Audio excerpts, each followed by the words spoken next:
texto áureo. Mas yendo por el camino, aconteció que al llegar cerca de Damasco, repentinamente le rodeó un resplandor de luz del cielo, y cayendo en tierra, oyó una voz que le decía: Saulo, Saulo, ¿por qué me persigues? Hechos 9, 3 y 4. Verdad práctica. La verdadera conversión a Cristo tiene en cuenta el arrepentimiento, la fe en Jesús y una completa transformación en el pensamiento y voluntad y acción del hombre. Amén. Ahora vamos a la lectura bíblica en clase, Hechos 9, del 1 al 9. Amén. El versículo 1 de Hechos 9, del 1 al 9. El que no tenga la revista, pues sigue la lectura a través de la Biblia y de la pantalla. Saulo, respondiendo aún amenazas y muerte contra los discípulos del Señor, vino al sumo sacerdote. E lhe pediu carta para las sinagogas de Damasco, a fin de que, si hallase algún hombre o mujer en este camino, los trajese preso a Jerusalén. Yendo por el camino, aconteció que al llegar cerca de Damasco, repentinamente le rodeó un resplandor de luz del cielo. Y cayendo en tierra, oyó una voz que le decía: Saulo, Saulo, ¿por qué me persigues? Él dijo: ¿Quién eres, Señor? Y le dijo: Yo soy Jesús, a quien tú persigues. Dura casa te es dar cosas contra el aguijón. 6. Él temblando y temeroso dijo: Señor, ¿qué quieres que yo haga? Y el Señor le dijo: Levántate y entra en la ciudad, y te dirá de qué debes hacer. 7. Y los hombres que iban con Saulo estaban atónitos, oyendo la verdad, la voz sin ver a nadie. Entonces Saulo se levantó de la tierra y abriendo los ojos no veía a nadie. Así que, llevándole por la mano, le metieron en Damasco. 9. Estuvo 3 días sin ver y no comió ni bebió. Aleluya. Pasamos ahora, pastor.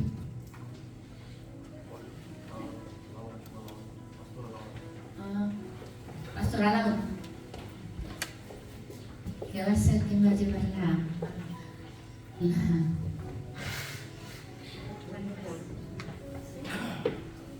Extiendan las manos hacia acá.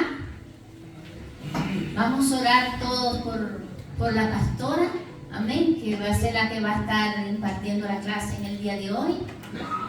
Padre amado y de la gloria, Señor, aleluya, aquí te presentamos, oh Dios, tu hija amada, Señor, la pastora Laura, en el nombre poderoso de Jesús de Nazaret, Señor. Sé tú, Señor, sea tu boca hablando a través de ella, Señor, aleluya, con la unción de tu Santo Espíritu, oh Padre, velando, Señor, tu palabra, oh Dios, para ponerla por obra, en el nombre poderoso de Jesús. Dios, creemos en fe, oh Dios, en el nombre de Jesús de Nazaret, que la palabra cae en buena tierra, Señor, y produce fruto, Dios, al 100 por 1, Señor, para tu gloria, Señor, en el nombre poderoso de Jesús. Aleluya. Palabra, Dios, aleluya, que germina, oh Padre, en cada corazón, Dios mío. Aleluya, que abre los ojos espirituales, Señor, en el nombre poderoso de Jesús. Te damos gracias, oh Dios, por este tiempo maravilloso, Señor. Aleluya, donde estamos todos reunidos, Señor, en comunión unos con otros, Señor. Aleluya, buscando de ti, de tu presencia, Señor, donde tu amor es derramado, Señor, en este lugar, a través de cada vida, oh Padre, que está en este lugar, Señor. Te damos gracias, Dios, por la manifestación de tu poder, de tu gracia, de tu unción en este lugar, oh Padre. En el nombre de Jesús, y que tu nombre es glorificado, Señor, cada día más en este lugar, Señor. Y las tinieblas no tienen ni parte ni suerte en este lugar, en el nombre de Jesús de Nazaret, porque la luz de Cristo, Señor, está en cada corazón, oh Padre, en el nombre de Jesús de Nazaret. Amén. Bendiciones, hermanos. Pueden sentarse, ponerse cómodo.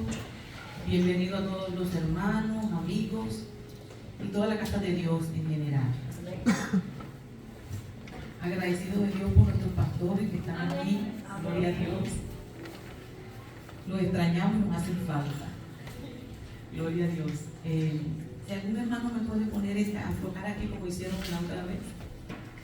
Sí. Bueno, hoy vamos a tratar la conversión de Saulo de Tarso.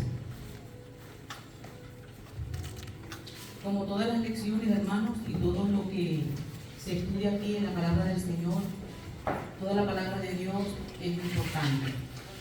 Pero la conversión de Saulo de Tarso es un hecho histórico. Vamos leyendo aquí en la introducción, vamos recorriendo toda la clase lo que es la importancia de la conversión. ¿Y qué pasó en la conversión de Saulo de Tarso? Yo venía meditando, hermanos, que las cosas que Dios hace, todas las hace excelente. Cuando el Señor hizo el vino, era el mejor. Cuando el Señor multiplicó le dio comida a los israelitas, era una comida excelente y abundante. Cuando el Señor multiplicó los panes, eso sobreabundaba. En el Señor, cuando Él obra, hay excelencia, perfección. Todo lo que Él hace solo refleja lo que Él es. Y cuando Dios obró en el vino, decía yo, Señor, tú hiciste el mejor vino. Y si tú haces eso con un vino, ¿qué no harás con nosotros? Que somos la corona de la creación, que somos tus hijos y que fuimos hechos a imagen y semejanza. Que tú haces todo en sobreabundancia. Porque si tú hiciste habitar la plenitud de la deidad de Cristo en nosotros, es porque estamos completos en Él, dice. Que estamos completos en Él. Pero Saulo no se esperaba esto. Esto lo tomó por sorpresa, esta conversión. Porque es bueno que nosotros recordemos quién era Pablo, ¿no? Pablo era un hombre judío, nacido en Tarso. Un fariseo, hijo de fariseo, y conocía perfectamente las escrituras.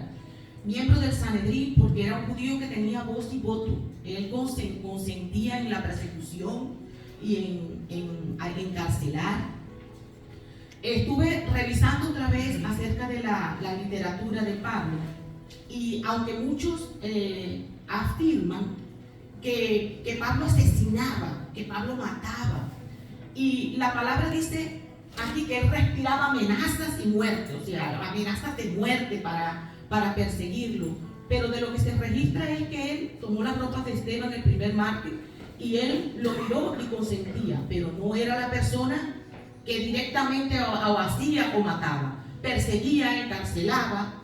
¿Por qué? Porque la formación de él era un hombre temeroso de Dios, de las Escrituras. De eso que dice la palabra, que cuando viene el tiempo, que cuando los que nos persigan y nos maten pensarán que les rinden servicio a Dios, como los extremistas islámicos y las personas pues que por su religión matan. Ellos piensan que le están sirviendo a su Dios, o el que le ofrece un sacrificio humano a su Dios. Para ellos están haciendo lo santo y lo correcto, para ellos.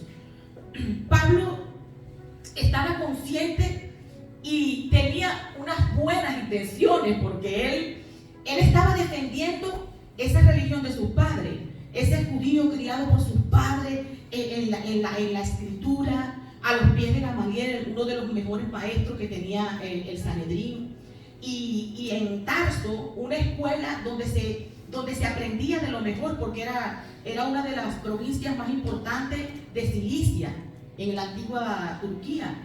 Y este hombre estaba formado, tendría expectativas, tendría sus planes, ¿verdad? de llegar a ser una persona principal dentro de lo que son las autoridades. De hecho, era fariseo.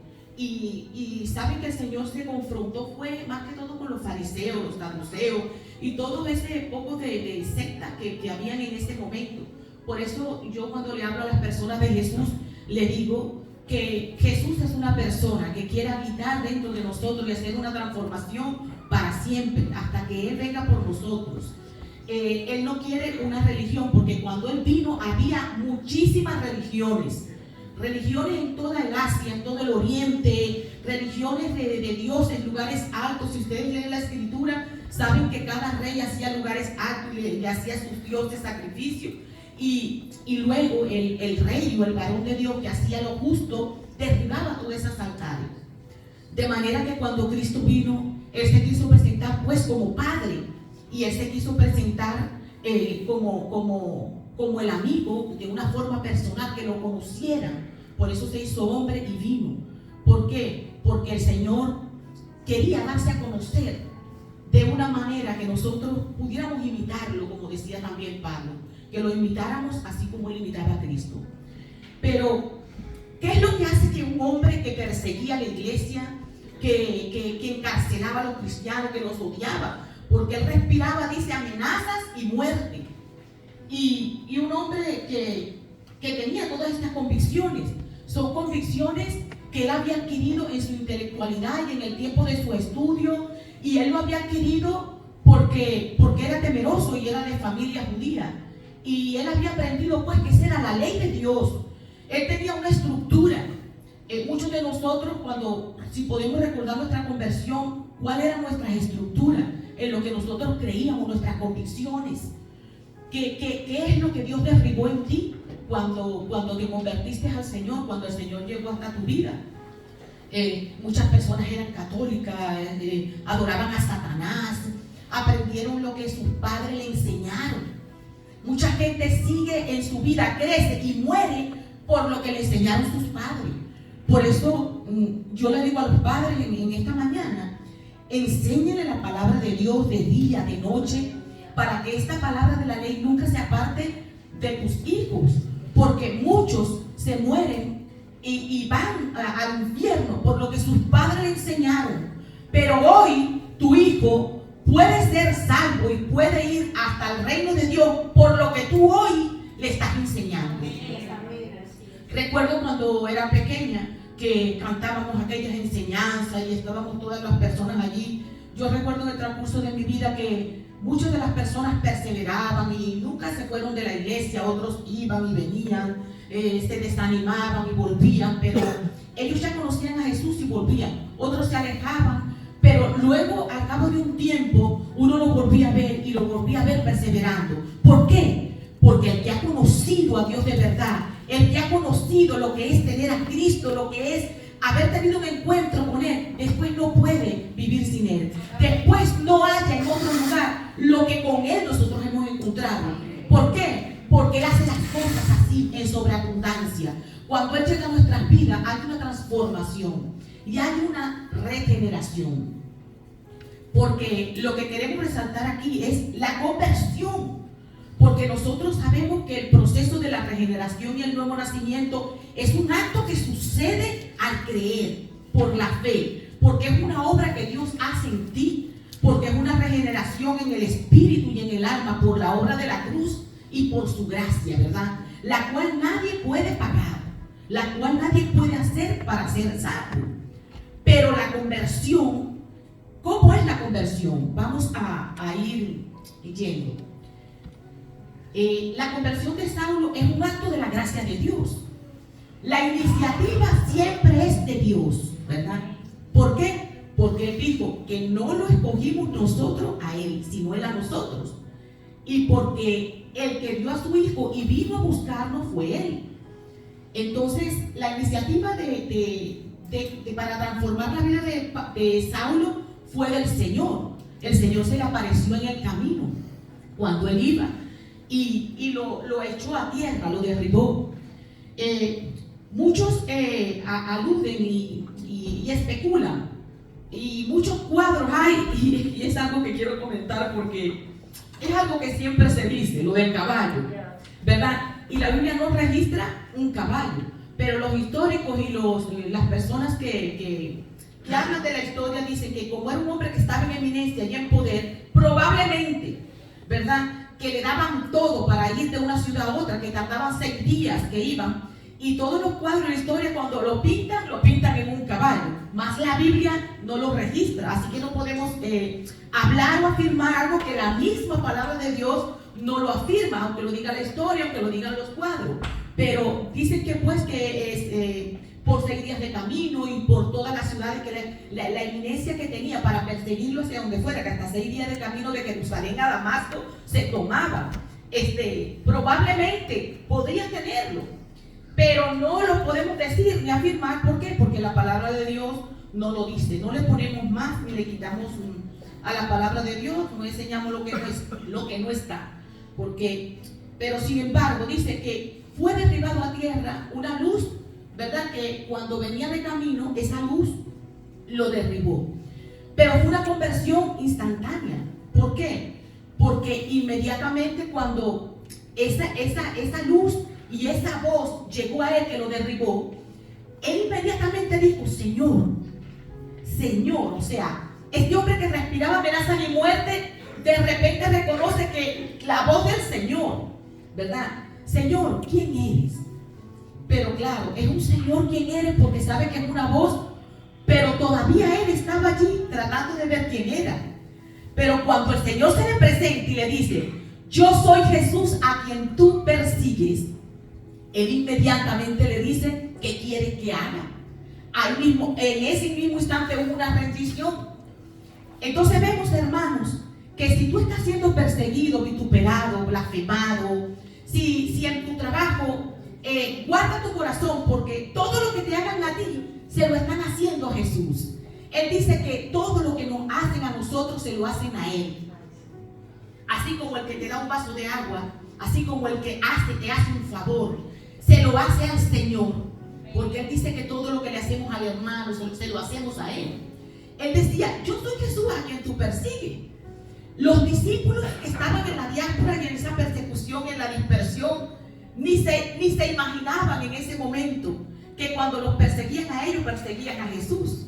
Porque ahorita tenemos toda la doctrina, porque sabemos que Pablo escribió más de la mitad del Nuevo Testamento, 14 cartas de las 27.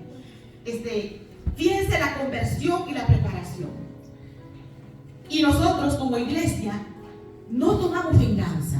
Si tú eres asediado en tu trabajo, si tú, donde tú te encuentres en tu familia, eres perseguido, si tú eres vituperado, ignorado, guarda tu corazón, porque de él mana la vida, para que siga fluyendo el Espíritu y la luz de Dios que Él hizo morar en tu corazón, y no se apague tu lámpara. Nunca dejes que la luz y el amor de Dios que Él depositó en ti sea apagado por ningún viento y ninguna perturbación de este mundo. Porque, hermano, es oro molido lo que Dios puso en nuestros corazones y lo que hizo habitar en nosotros cuando Él nos transformó. Porque ya vamos a ver cómo Dios hace todo excelente y completo. Porque en la conversión Dios toca todas nuestras estructuras y Dios toca todas nuestras partes. De manera, hermano, que si tú tenías duda que Dios regeneró tu vida y Dios hizo todo lo que hizo en tu vida, porque no lo dudes. ¿Por qué? Porque el Señor afirma en su palabra que Él con su sangre nos lavó, nos regeneró, y a través del Espíritu Santo nos lavó con su sangre y nos regeneró con su Espíritu Santo y nos hizo nacer con una naturaleza divina, dice el apóstol Pedro, que Él puso en nosotros los genes de Él y la naturaleza divina. Así que tú que estás sentado aquí, tú tienes los genes y la naturaleza divina, porque en el nuevo nacimiento Dios hizo morar sus genes, Dios hizo morar su deidad y su plenitud en ti cuando Él vino a ti. Quizás ninguno de nosotros vio una luz, quizás ninguno de nosotros se cayó a tierra o tuvo algo espectacular como los grandes testimonios de encuentro con Dios, de hombres que eran satanistas, de hombres que tuvieron. Pero Dios te buscó. Pero Dios, a través de la predicación del Evangelio, te alcanzó. Y Dios te buscó. Y es una obra sobrenatural. Hermano, el que estemos aquí es sobrenatural. Es una obra de Dios, no puede ser una obra de nosotros. ¿Por qué? Porque nosotros somos una naturaleza caída. Y de una naturaleza caída no podía fluir una decisión para decir, voy a buscar a Dios, porque en nosotros no hay nada bueno. Y ahora mismo, lo único bueno que hay dentro de ti es su espíritu. Es su persona morando. Por eso cuando entristecemos el espíritu y apagamos la voz de Dios, nos perdemos. Porque lo que nos guía a nosotros es su espíritu. Cuando apagamos esa voz, cuando la entristecemos, estamos perdidos dentro de nosotros mismos. ¿Y ahora qué hago? ¿Y qué me pasa? Pero es que tú mismo apagaste la luz que te guía. Porque tú mismo apagaste la voz que te habla. Y eso pasa constantemente. ¿Dónde está la clave? Velar. Velar y orar. Cuando tú observes que eso está pasando, siempre las cosas o están llenas o están vacías. Pero recuerda que todo lo que se va quedando vacío, Satanás va a querer llenarlo. Amén. Cuando tú comienzas a dejar la fe, Satanás lo llena de duda, de incredulidad. Gloria a Dios. Cuando tú comienzas a dejar de amar profundamente, como el Señor dice, Satanás coloca indiferencia. Él está pendiente, porque dice la palabra que él está como león rugiente buscando a quien devorar. Gloria a Dios. Y la forma como él en este tiempo va a engañar a los escogidos es de manera sutil. Lo va a engañar sentado allí en ese banco, creyendo que porque si estás allí estás bien. No, vela sobre tu vida 24/7. Y aún, como decía David, mientras dormía mi alma velaba, mi corazón velaba. Que cuando nosotros nos acostemos, decir, Señor, aunque estén cansados y todo, Señor, vela por mí, cuida de mí. Porque mientras dormimos y nuestro cuerpo está allí, el Señor está con nosotros y nunca nos deja. Pero tenemos que decirle al Señor que si vamos a soñar, que sea de Él, que sea Él revelando, que si vamos a dormir, que sea descansado. Porque Él hace todas las cosas en nosotros. Y vemos pues que la iniciativa es del Señor para que nosotros estemos en este lugar, como dice la palabra, porque es una gracia salvadora. No, nadie puede jactarse ahora aquí y decir, como alguna vez pude haberlo dicho, como decía Pablo, si hay algo de que gloriarme, tengo de que gloriarme. Pero ahora ya me glorío solo en Cristo Jesús. De decir, mira, de mi familia, yo fui la primera que llegó al Evangelio, ¿verdad? Puedo decirlo. Y a raíz de allí todo, pero es que no puedo ni decirlo. Porque Él pudo llamarme a mí, o pudo llamar a menor. Él pudo llamar a quien Él quería. Y como Él quería. Pero cuando Él le place darnos favor y gracia, hermano, adoremos y alabemos. Por eso es que Él nos hizo para alabanza de su gloria. ¿Qué significa eso? Que todo lo que Él ha hecho en ti, sea dones, talentos, salud, bienes materiales, eso es para que tú alabes a Dios, no es para que te jactes y te apartes. Como diciendo, tengo el bolsillo lleno, tengo la nevera llena, ya que voy a orar, ya no tengo nada que decir. Adora a Dios, alábalo, canto, llénate de Dios. Porque orar no es solo pedir. No, orar no es solo eso. Entonces Él nos hizo para la alabanza de su gloria. Él nos convirtió, ¿para qué? Para ser un instrumento, como Él le dijo a Saulo. Porque instrumento escogido me es este. Tú estás aquí porque el Señor dio un instrumento escogido. Porque Él no hace sección de personas y Él no tiene hijos mejores que otros. Por eso Pablo dice, nadie se sienta mejor que otro y nadie se sienta aquí menos. Si hay gente que se siente menos que otro, hermano, necesita la revelación de Cristo. Porque aquí estamos en el nivel de consiervo. Porque si un ángel le dijo a Juan, levántate, porque yo soy consiervo tuyo y de mis hermanos que también tienen la fe de Jesús. Si un ángel le dijo a él, levántate, ¿por qué me haces esto? Sin embargo, Satanás engaña a muchos, hermanos. Y no, yo sé que aquí no es, y aquí no pasa, pero generalmente pasa y sucede. De personas, gente que piensa que porque saben un poco más o por tal o porque tienen algún ministerio o ejercen algo. He visto eso, esa situación donde piensan que son mejores o que son, pero el que piensa que es superior o mejor que su hermano, tiene que arrepentirse, hermano. Porque cuando nosotros vemos a nuestro hermano, dice la palabra de Dios, que consideremos al otro siempre superior. sea, si tú vas a considerar a otro, considéralo siempre superior a ti, ¿verdad? Al que tienes que servirle. ¿Por qué? Porque somos servidores de nuestros hermanos. Tenemos que servirnos los unos a los otros, como dice, soportando las cargas los unos de los otros, porque nadie se va a enseñorear. El único Señor que tenemos nosotros es Cristo Jesús. ¿Por qué? Porque nadie se va a enseñorear en nuestras vidas. Y sabemos que hay quienes se enseñorean, ¿verdad? Los gobernantes, en tu jefe, a veces el jefe se cree que es dueño tuyo. Sí. Y estas cosas, pero el Señor es un amor respetuoso, donde Él va caminando contigo, pero Él te dice, Él te llama siempre y te dice, toma tu yugo. Él no te lo pone. Hay una obra que Dios hace y hay una obra que te toca a ti, porque la Biblia dice que si vivimos por el Espíritu, andemos también por el Espíritu. El mismo Espíritu que te regeneró y el mismo Espíritu que te dio vida, ahora vas a andar por el espíritu de la carne. No, porque vas a hacer morir.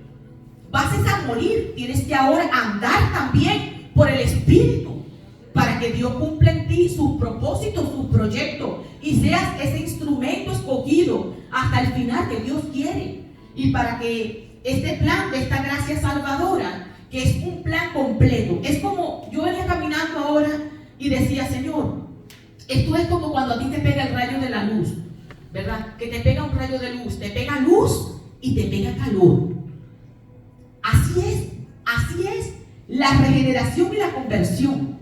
Hay luz y hay calor. Es un proceso que a veces separamos. ¿Por qué? Porque la regeneración Dios la hizo de una vez y para siempre, pero la conversión es un proceso continuo, así como el proceso de santificación. Dios nos hizo santos por medio de su sangre, nos hizo perfectos, pero hay una obra que nosotros vamos trabajando con Él en la transformación y la renovación de los aspectos que ya vamos a ver. Como el Señor nos va renovando a través de la palabra, nos va limpiando, porque muchos por lo menos pueden recitar: lámpara es a mis pies tu palabra y lumbrera a mi camino, ¿verdad? Lámpara es a mis pies tu palabra, pero ella es lámpara y lumbrera a tu camino. Es la luz, pero es a tu camino. O sea que cuando tú caminas con el Señor, ella te va a alumbrar, pero no si te detienes. Lámpara es a mis pies y esa lámpara nos va a guiar. Así que vemos que la conversión de Saulo fue una experiencia sobrenatural y la iniciativa de Jesús para transformar la vida de él. Dice Romanos 5:8, más Dios muestra su amor para con nosotros, que siendo un pecador, Cristo murió por nosotros. ¿Alguien puede leer 1 de Juan 4:10? ¿Se ve allí? En eso consiste el amor, no en que nosotros hayamos amado a Dios, sino en que Él nos amó a nosotros y envió a su Hijo en propiciación por nuestros pecados. Amén. Segunda de Corintios 4:6, ¿alguien lo quiere compartir? Porque Dios, que mandó que las tinieblas resplandeciesen a la luz es el que resplandeció a nuestros corazones para la iluminación del conocimiento de la gloria de Dios en la faz de Jesucristo. Amén. La otra hermana, Él resplandeció en nuestro corazón. Hermano, qué tesoro tan grande es que Él resplandeció. Por eso la palabra habla de esta salvación como un tesoro escondido. Es un tesoro escondido porque cuando a ti cualquiera te ve caminando por ahí, piensa que tú eres insignificante y que no eres, pero tú eres un ciudadano del cielo. Pero tú eres un embajador de Cristo, un sacerdote de Dios. Y nunca pierdas de vista eso cuando vayas por la calle, cuando entres a un lugar. ¿Quién eres en Cristo Jesús? ¿Para qué? Para que nunca pierdas la visión y el propósito por el que tú andas caminando en esta tierra todavía. Para que aproveches la mínima oportunidad y el mínimo momento de poder resplandecer esa luz que ya Dios hizo resplandecer en nuestros corazones, que es la luz del Evangelio. Es poder seguir siendo sal, poder seguir siendo, porque dice la palabra que si la sal ya no sala, ¿para qué sirve? Y de hecho, yo no sé, pastor, pienso que la sal, como somos la sal, que cuando venga el rapto y cuando el Señor se lleve a su iglesia, es como que se llevara la sal, ¿no? Es como que ya empieza todo a pudrir, a suceder todo lo que va a suceder porque ya Él se llevó la sal, la que conserva. O sea, será predicado el Evangelio, ¿verdad?, hasta el fin, y luego por todo el mundo, y luego vendrá el fin. Como decía un pastor que estaba escuchando, que, bueno, una de las claves, si tú no quieres ver más señal de que estamos en este postrero tiempo, es la predicación del Evangelio. No hay redes, no hay tele, no hay nada que tú enciendas que no esté predicado el Evangelio. Aunque aún faltan tribus y lugares recónditos, faltan poco, pero es que el Evangelio llega ya a todo lugar a través de todas estas redes informativas y todos estos pocos de antenas y todo lo que ya conocemos, pues, que hay para que sea propagada la información. La conversión de Saulo es un acto de la gracia de Dios. La gracia de Dios. Tito 1:15 dice: palabra fiel y digna de ser recibida por todos, que Cristo Jesús vino al mundo para salvar a los pecadores, de los cuales yo soy el primero. Esa es la conversión, que es una iniciativa divina. Y fue el Señor que fue a su encuentro. Nadie puede jactarse de la salvación como algo que haya logrado por sí mismo. Es como yo digo, si nada trajimos a este mundo, tampoco nada nos vamos a llevar. Vivamos en paz y tranquilos. Siempre le digo, en los tiempos difíciles y en los momentos que todo falta y que parece como que está todo oscuro, ve que estamos aquí todavía. Dale gracias, porque si usted tiene en este templo, pasaremos dificultades, pero Él va a cumplir su plan con nosotros hasta el final. Amén. ¿Cuánto lo creen, hermano? Lo creemos que sí, Él va a hacer la obra en nosotros hasta el final, en nuestros hijos, en nuestra familia. Y basta la confianza, confiar cada día de lo que Él va a hacer. Y que cada día el gozo del Señor, que es nuestra fortaleza, como dice la palabra, ¿verdad?, sea en nosotros esa herramienta que nos lleve cada día a superar todas las cosas. Porque siempre recuerdo que dicen, en los países de Latinoamérica, la gente todo se lo toma a risa. Y la gente todo hace un chiste. Y yo decía dentro de mí, pero es que si no lo hacen, ya no estuvieran vivos, ya estuvieran todos en el manicomio. Y yo creo que esa es la fortaleza de ese pueblo, de que la gente hace un chiste de cualquier cosa, que la gente se ríe de su desgracia, y es parte de su fortaleza. Algunos dicen que es su debilidad, que están como están porque todos se lo llevan a chiste, pero otros dicen que es como el pez que se muerde la cola, que como todo está mal y nunca ha pasado nada bien, entonces ellos lo fortalecen es esa actitud. Pero en Cristo, nuestra fortaleza es el gozo, que es un fruto del Espíritu que está interno. No significa que tú vivas riendo, echando chistes, echando bromas. No. Es un fruto del Espíritu en el interno del corazón. Es el gozo del Señor. Y hay una alabanza muy bonita que dice que el gozo del Señor es nuestra fortaleza. ¿No se me la sabe, hermano? ¿Qué dice? ¿Cómo dice la? El gozo del Señor mi fortaleza es. El gozo del Señor mi fortaleza es. El gozo del Señor mi fortaleza es. El gozo del Señor es mi canción. Gloria a Dios, que ese gozo nos marque siempre. Y que ese gozo que sea nuestra fortaleza, hermano. Hace falta gozo, alegrarse. Porque cuando nos entristecemos, hermano, le estamos dando más crédito a lo malo, a las situaciones que están pasando. Estamos creyendo que esas situaciones nos van a matar, nos van a destruir. Pero cuando nosotros no le damos crédito ni le damos peso, nos alegramos, aunque eso está ahí. Pero nos alegramos y nos gozamos. Señor, tú lo vas a resolver. Hay momentos de reír, momentos de llorar, momentos de estar callado, momentos de reír. Pero un distintivo del cristiano es el gozo. Así como en la paz, el Señor dice que debemos andar así por el Espíritu, como dice Gálatas. Y dice la palabra que debemos, Romanos también el 8, que debemos andar en el Espíritu. Aleluya. Así que la gracia de Dios es ese don inmerecido. Ninguno de nosotros lo merecía, Pablo tampoco lo merecía, pero el Señor lo alcanzó. Y le dijo, pues Pablo, porque me persigues, y le dijo algo importante. Pasamos, hermano, le dijo que la iniciativa para transformar la mente, tenemos aquí en la guía, y claro, no solamente la mente, en su camino a Damasco lo llamó, y llamó su atención sacudiendo su estructura física, psicológica y espiritual, porque él inmediatamente quedó ciego. Los estudiosos dicen que es una manera de físicamente manifestar que así estaba él. que así estaba él, y que solo cuando Ananías lo buscó, lloró por él y recibió el don del Espíritu Santo y la regeneración, se le devolvió la luz, porque ahora sí veía de verdad, porque ahora sí tenía a Cristo de verdad. Y Dios hizo eso en nosotros, hermano. Hermano, nosotros nos necesitamos unos a otros. Hay momentos que por más que tú seas el que ore por otro, hay momentos donde tú necesitas que otro ore por ti. Pablo, que era el fuerte, el perseguidor, el preparado, necesitó que Ananías, este varón humilde, ¿verdad?, fiel, fuese y orar por él para que fuese transformado y recibiera la luz. Todos necesitamos que el otro oremos uno por los otros. Y que recordemos siempre cuando nos arrodillamos, la familia cristiana, desde los pastores hasta cada miembro de la iglesia, el que tenga tiempo sin ver, el que vea siempre, recordar: Señor, bendice a mis hermanos, bendice, fortalece, protege. ¿Por qué? Porque esa oración es poderosa delante de Dios, hermano. Porque la fe obra por el amor. Y esa fe es poderosa delante de Dios y es tenida en cuenta.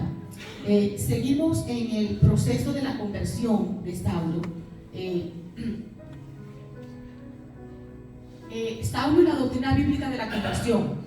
Número 1, la conversión comienza con el arrepentimiento. Número 2, la conversión de Saulo promovió una transformación personal en él. Número 3, la conversión forma parte de la doctrina bíblica de la salvación. ¿Qué pasa? Muchos creen que cuando tú recibes al Señor y recibes la regeneración, el nuevo nacimiento por la fe, si no hay arrepentimiento en ti, tristeza por el pecado, no puede haber esa conversión ni esa transformación. Porque Dios, a través de su gracia, buscó, te alcanzó, a través del Evangelio, ¿verdad? Comienza el proceso. Pero luego esa misma gracia que Dios depositó en ti hace que tú sientas tristeza por el pecado. Hay una transformación. Y vamos a irlo viendo, los que tengan la guía, si no los que no la tienen, pues vamos viéndolo así. La conversión de Saulo, un acto de la gracia de Dios. La conversión de Saulo y su experiencia sobrenatural. En Hechos 9:3, Lucas narra la impactante experiencia sobrenatural de Saulo en el camino a Damasco. Y sorprendido por el resplandor del cielo más fuerte que la luz del sol del mediodía, el perseguidor de la iglesia cayó por tierra y quedó ciego. Si por los argumentos racionales Saulo no oía sobre Jesús, el crucificado, la luz que cegó sus ojos trajo la voz del propio Señor que lo confrontó de forma instantánea. Saulo, Saulo, ¿por qué me persigues? Con su ida a Damasco, el perseguidor tenía la intención de acabar de una vez con los seguidores de Jesús. Pero fue sorprendido por una experiencia sobrenatural por la cual nunca había pasado. Hoy, no sé si mientras hacemos esta enseñanza, tú puedes recordar cómo fue tu conversión, cómo fue que el Señor te encontró a ti. Porque hay una palabra que el Señor dice: recuerda de dónde yo te saqué. Cuando tú pierdas el camino, cuando tú pierdas la perspectiva, cuando tú te sientas desilusionado o te sientas desanimado, o pienses que este camino, como decían los del camino, a los que él perseguía, estoy persiguiendo a los del camino, porque nosotros somos los de ese camino. Piensa siempre de dónde él te sacó y hasta dónde te ha traído, te ha llevado. Siempre piensa recordar de dónde él me ha sacado. Y dice a Jeremías que nos paremos en los caminos y que miremos hacia atrás, ¿verdad? Y miremos también hacia adelante, porque los planes de él que tiene con nosotros son de bien y no de mal. Son los propósitos que Dios tiene con nosotros. Cuando Dios te trajo aquí, es porque sus planes son perfectos, que a los que aman a Dios, todas las cosas nos van a ayudar a bien. No es que Dios tenga una sola manera de hacer las cosas. ¿Por qué? Porque Él no es escaso. Él tiene infinita y sobremanera forma de hacer las cosas. Si fallaste de una manera, levántate, que Dios tiene otra manera. Siempre tiene otro camino. Si tú piensas que tú, para ti, para tu escasa mente, ya no hay otra manera como hacer las cosas, ya no hay otra manera como tú avanzar en la vida, pero Él siempre tiene otra manera. Nunca se le acaban sus recursos, porque es infinito. Y nosotros tenemos ese Dios infinito que no se le acaban nunca sus recursos. Y Pablo pues estaba experimentando este Dios. La iniciativa de Jesús para transformar la mente de Saulo, dice: el impacto de la visión en el camino tomó a Saulo por sorpresa bajo la influencia del éxito contra los seguidores, él se fue a Damasco y vemos pues que estaba conectado con esas cartas sacerdotales, las cartas era de carta sacerdotal y iba con autoridad. Pero ¿qué pasa? Dice aquí que en Damasco, dada la dureza del corazón de Saulo, el Señor tomó la iniciativa de sacudir su estructura física, psicológica y espiritual, actuando personalmente en su dirección.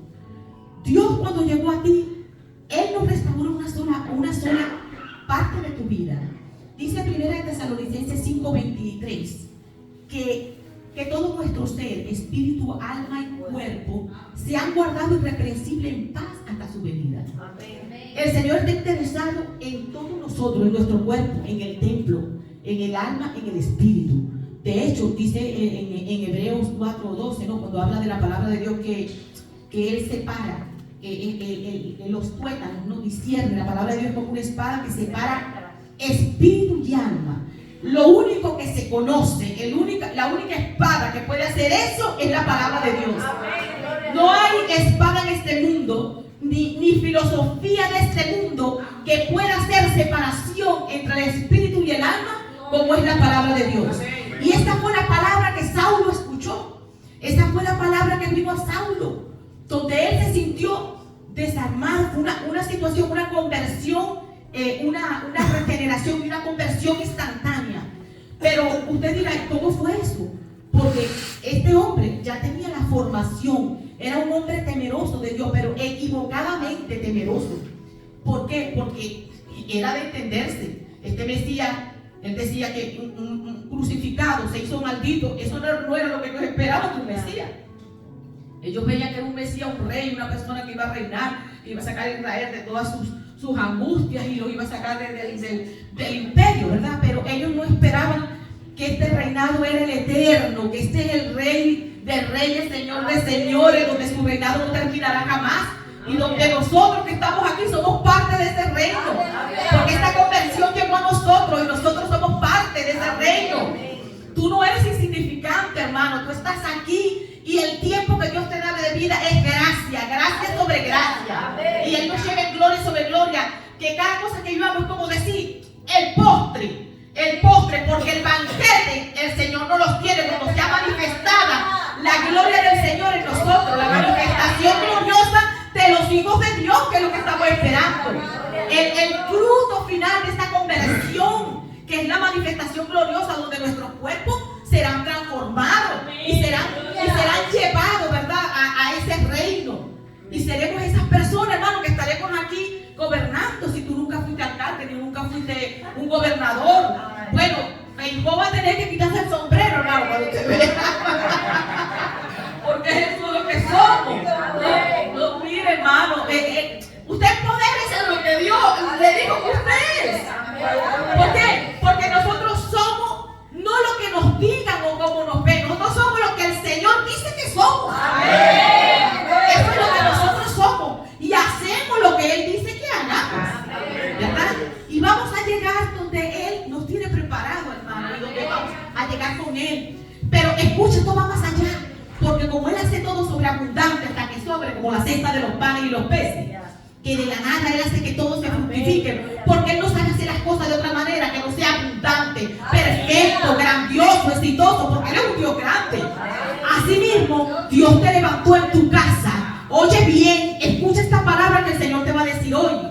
Asimismo, tú vela y llora, porque donde Dios te levantó, el instrumento escogido eres tú para Él. Y Él te levantó en tu casa, en tu familia, allí donde tú estás, porque a través de ti Dios va a obrar sobre una generación. Así como Pablo fue levantado para impactar la iglesia, para ser ese instrumento escogido, por lo cual ahora nosotros predicamos con la doctrina apostólica. ¿Por qué? Porque Dios levantó un hombre. Así Dios te levantó a ti en tu casa, te levantó a ti para que tu esposo se levante, tus hijos se levanten. ¿Por qué? Empodérate de la fe, de la autoridad que Dios nos ha dado como hijo, porque antes de irse Él dice, les doy autoridad. Les doy autoridad, ejérzanla, porque es bien raro, hermano, y bien desdeñable, algo que es despreciable, alguien que tenga la autoridad y no la ejerza. militar o tenga la autoridad de la policía. Y es criticable porque, caramba, pero llegó la policía y no hizo nada. Y llegó el militar y no hizo nada, el guardia civil. Y llegó el presidente y el gobernador, no pasó nada. Entonces, ¿para qué es? ¿O para qué lo tiene?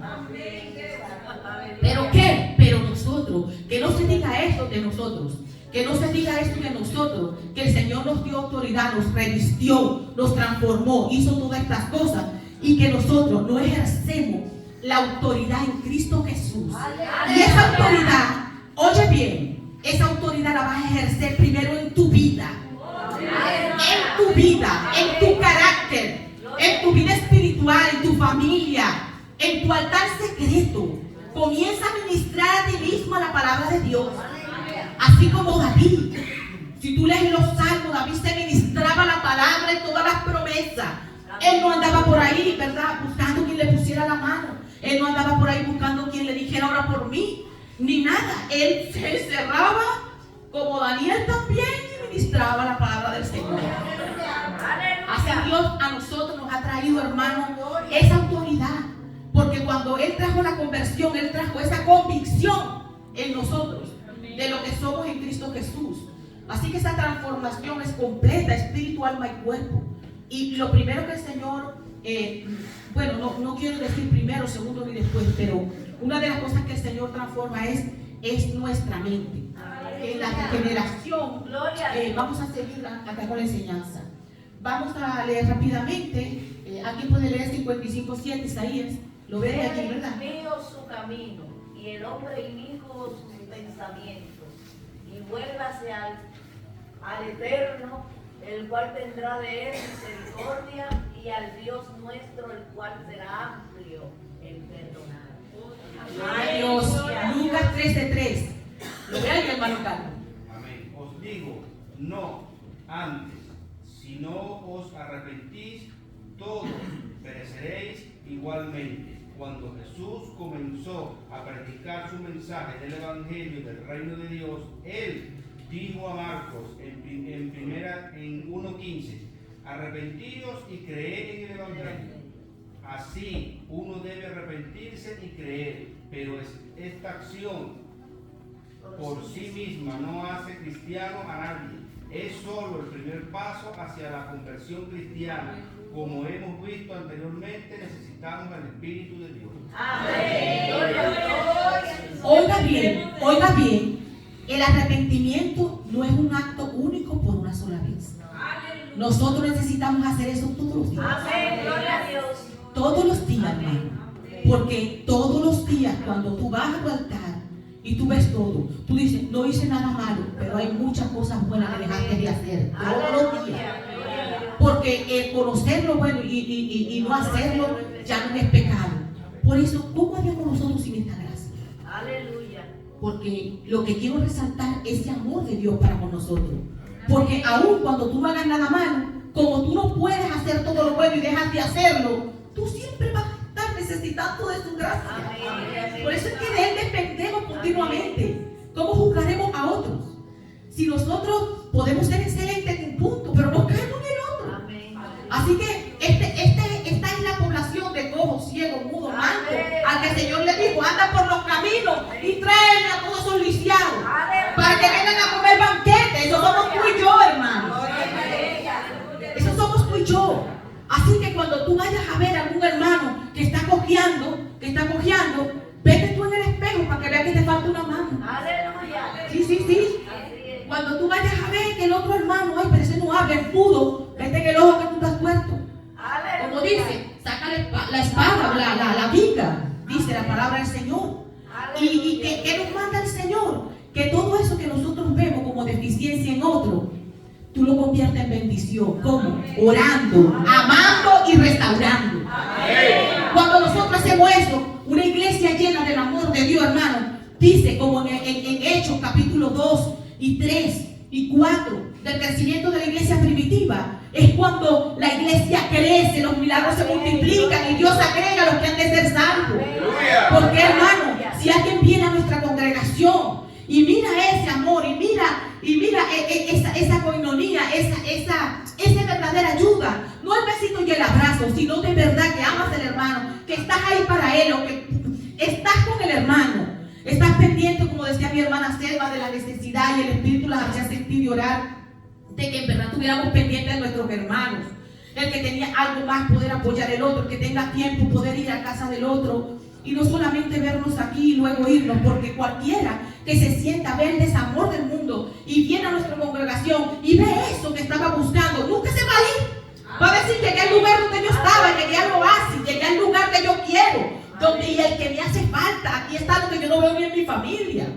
¿Por qué? Porque hay gente convertida, entendida y convencida de quiénes son en Cristo Jesús. Y esa es la verdadera conversión. Y esa es la verdadera conversión, la que Dios hace en lo interno, en el espíritu, y la que perdura, y la que permanece, la que perdura. Que pasan los años y pasan los años, y tú todavía eres evangélica. Sí, hasta que me muera. Sí.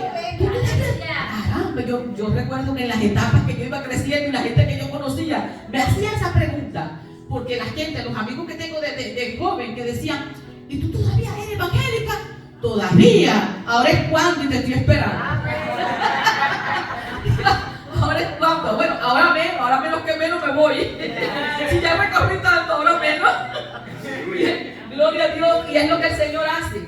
Entonces, seguimos ahí, hermano, que el arrepentimiento es todos los días, en áreas en las que nosotros tenemos. Es más, orar al Señor, como decía David en el Salmo 34, 37, examíname, Señor, conoce mis pensamientos y ve si hay en mí cosa inmunda, y tú, mira, revélamelo, dímelo. Yo siempre digo eso, hermano, porque es que uno es tan malito y siempre los pensamientos, ¿verdad?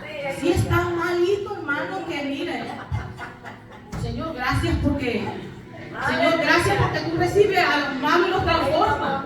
Sí, hermano. Es que nosotros cargamos una regla, mira, hermano. Mira, es tremendo, porque si tú buscas al Señor bastante, después tú quieres que todos estén haciendo lo mismo que tú estás haciendo. Pero ¿qué pasa? En el proceso de conversión, cada uno va en una parte del camino. Porque Dios obra de manera diferente en el proceso de conversión. Hay gente que va más rápido porque fue formado, porque tiene una palabra cristiana, ya conoce más. Hay gente que son hijos de brujo y todavía no entiende cómo opera en lo espiritual. Incluso el pastor habló una verdad en estos días, como todo lo que habla aquí. Pero él recalcaba que hay gente que viene del satanismo, de la brujería, y luego esas cosas las comienzan a utilizar en la iglesia, porque todavía no disciernen, todavía no saben que es el Espíritu de Dios y que es lo que el diablo les había dado. Porque tienen que renunciar, tienen un proceso. Y estos espíritus familiares de hijos de brujo se aferran tanto a la persona que como les cuesta salir. Ellos dicen: de aquí nadie me saca. De aquí nadie me saca. Como recuerdo una vez una hermana de mi juventud con la que oraba, y siempre hacíamos vigilia, porque lo que más le gustaba a ella era vigilia. A ella no le importaban las ojeras, a ella no le importaba nada de eso. Lo de ella era vigilia. Y yo vivía con ella y yo vigilaba también, cantaba yo, amanecía. Pero había muchas cosas de ataque y todo en ese piso. Y ella le dijo: Señor, muéstrame por qué hay tanto movimiento aquí de demonios que le mueven esto, que le mueven el otro. De hecho, era tanto que ella una vez se puso a vender el apartamento y nosotros le preguntamos: bien, madre, ¿cuánto estás vendiendo el apartamento? En tanto. ¿Pero eso es con demonio o sin demonio? Y nosotros le decíamos, el apartamento vale 100 millones. Y yo le decía: y con demonio. Entonces, el Señor le reveló. Entonces, Señor, ¿pero qué pasa? ¿Por qué es esto? Y el Señor le mostró una visión que en la parte del jardín del piso, porque esa es mi zona donde vivo, que yo vivía en esa zona con ella cuando estudiaba, y yo en oración, siendo soltera, jovencita, pues todavía yo le decía: Señor, yo quiero vivir en este lugar, a mí me gusta este lugar, porque era una zona muy bonita de mi ciudad. Yo digo: Señor, yo apenas era estudiante que todavía pedía prestado para irme a la universidad. Yo le decía: Señor, yo quiero vivir en esta zona me gusta mucho, se escuchan los pájaros. Y luego el Señor me dio una casa en esa zona. La casa que dejé en Venezuela fue la que el Señor me dio, que le pedí en mi juventud: ora, hermano, ora, que así como perecedera, pide para la vida eterna. Pide para que se salve tu familia, se salve tus hijos. Porque el Señor está más interesado en esa obra que en darte muchas cosas aquí. Y esta casa todavía está, pero el Señor le dijo, Señor, ¿qué me pasa? ¿Por qué te encuentro en casa? Y orando, el Señor le mostró una visión de un espíritu maligno que estaba atado a uno de los árboles, que estaban ahí habían hecho brujería, y cuando sembraron el árbol, en las raíces sembraron una maldición. Y mi hermana le decía, vete, ¿por qué tú estás allí? No me puedo ir, porque yo fui asignado aquí, no me puedo ir, porque yo fui asignado aquí. Y ella comenzó a orar para que Dios sacara eso. Un día vino un viento, un huracán, una cosa tan fuerte, un árbol muy grande, y lo arrancó de raíz. Lo arrancó de raíz. Lo que uno cuenta, hermano, a mí no me lo contaron, eso lo vi yo y lo viví. Y lo arrancó de raíz. Y cuando nosotros fuimos a ver las raíces, tenía amarrado cosas de brujería en la raíz abajo. Y ya Dios se lo había mostrado. Nosotros tenemos un Dios vivo, todopoderoso, que revela. Dile, revela lo oculto en mí que yo no puedo ver y que no hace que yo sea transformada. Señor, completa en mí todo lo que me falta y lo que yo no puedo ver, ayúdame a verlo. Que la luz que resplandeció a Pablo para ser convertido me resplandezca a mí. Y me transforme en todas las áreas de mi vida, espíritu, alma, cuerpo, mente, espíritu, en lo físico, en lo intelectual, y que Él nos transforme en todas las áreas. Amén. Gloria a Dios. Salud. Gloria a Dios, ya nos va quedando poco.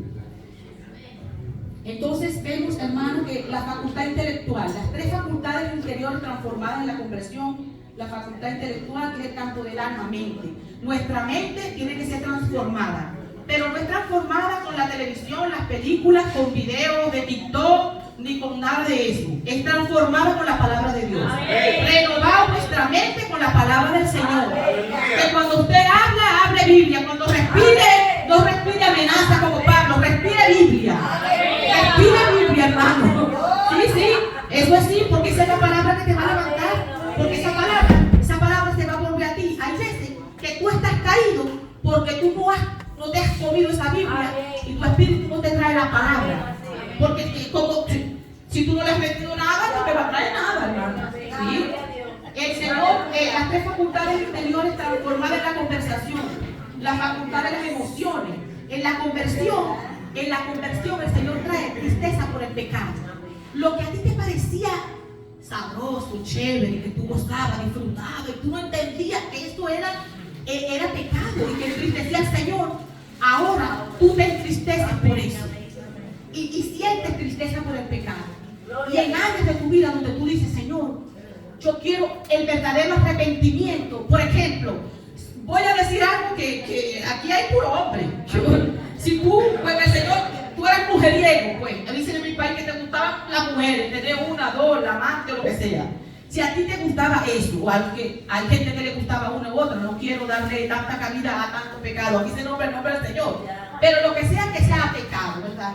Y tú todavía, yo veía un testimonio de un hombre que daba el testimonio y daba detalles que todavía disfrutaba contando el pecado. Y yo, Señor, te reprenda, arrepiéntete.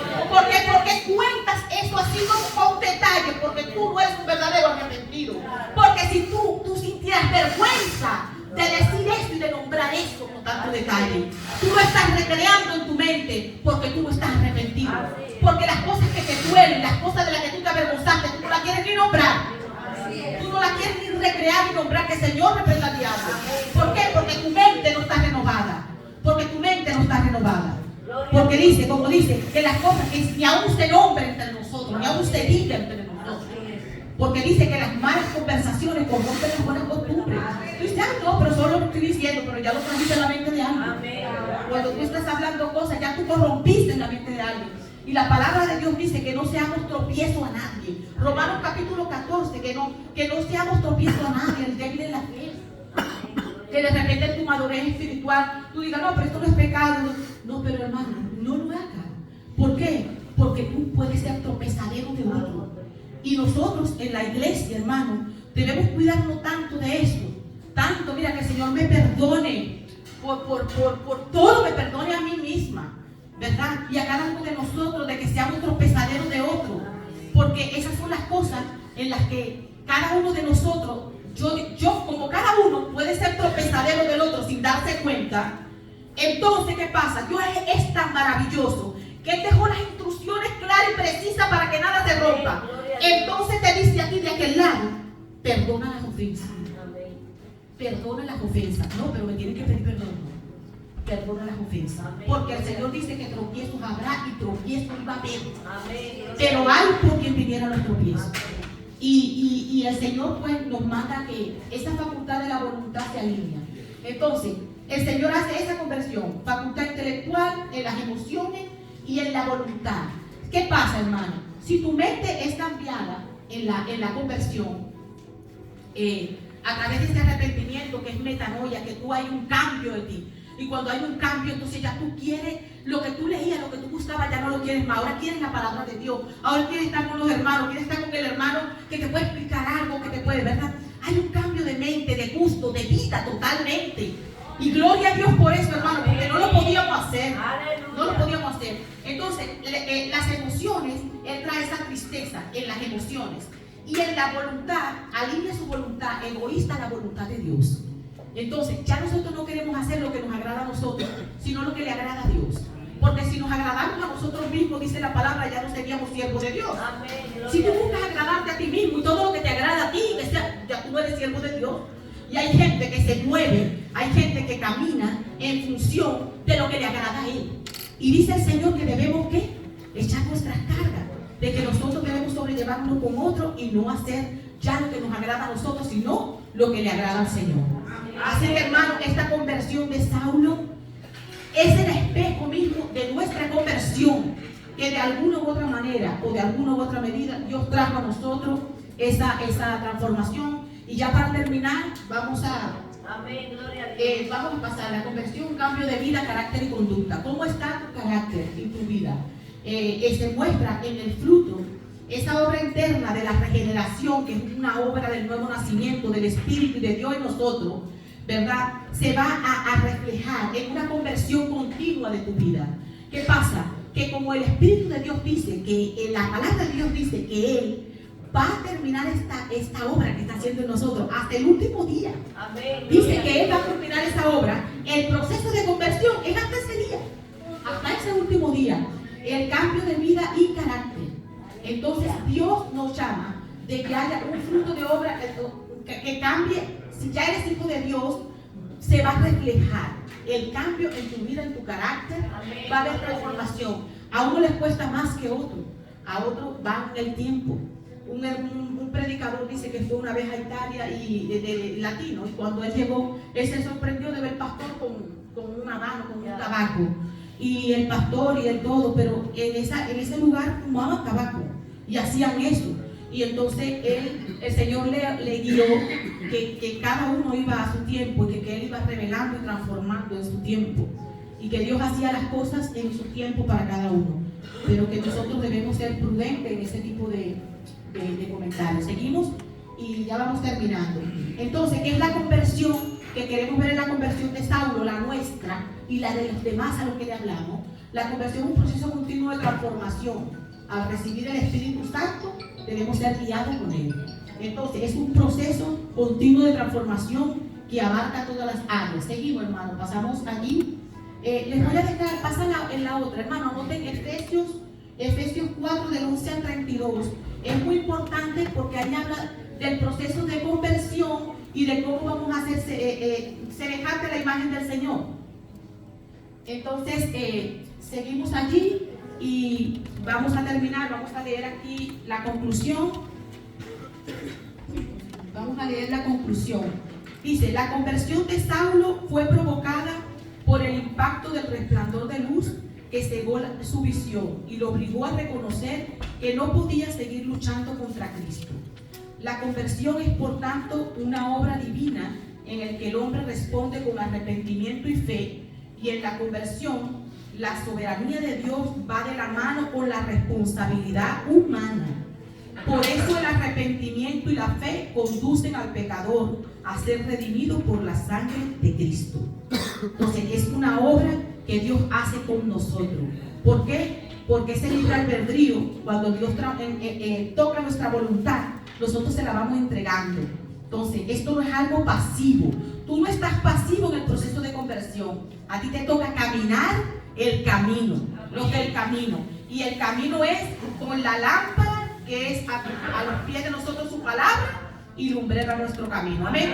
Vamos a estar de pie. Gracias. Gloria al Señor. Gloria al Señor. Vamos a cerrar nuestros ojos. Le damos gracias al Señor.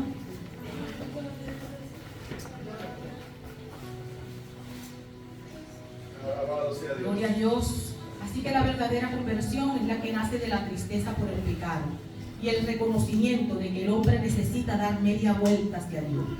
Es un cambio que tiene raíces en la obra regeneradora del Espíritu Santo efectuada en la vida del pecador, y donde Dios toca la facultad intelectual, las emociones y la voluntad es transformada. Ya nuestra voluntad, que una vez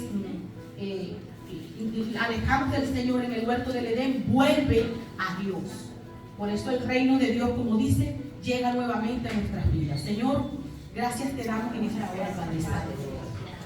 Gracias te damos por enseñarnos tu palabra, Señor. Y entender que tu obra no termina, Señor, hasta el último día que estemos aquí. Que el proceso de conversión en nuestra vida, Señor, es un proceso continuo. Que la vida en ti, Señor, es una vida abundante, una vida transformadora, y que de día en día tú nos muestras un nuevo nivel.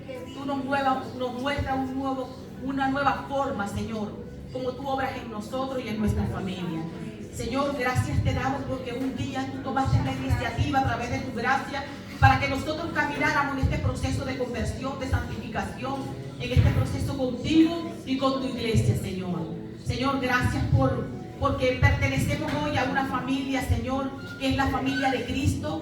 Gracias porque hoy pertenecemos, Señor, a esta familia eterna, Señor, donde todos caminamos agarrados los unos de los otros, Señor, para ser transformados en amor, como esas coyunturas en el cuerpo, Señor, que se aguantan unas con otras, Señor, para caminar en amor. Por eso hoy, Señor, te doy gracias, Señor, por esta palabra que nos enseñas hoy a través de este ministerio, y te pedimos que quede en cada uno de nosotros. Gracias, Señor. Amén. Amén. Amén.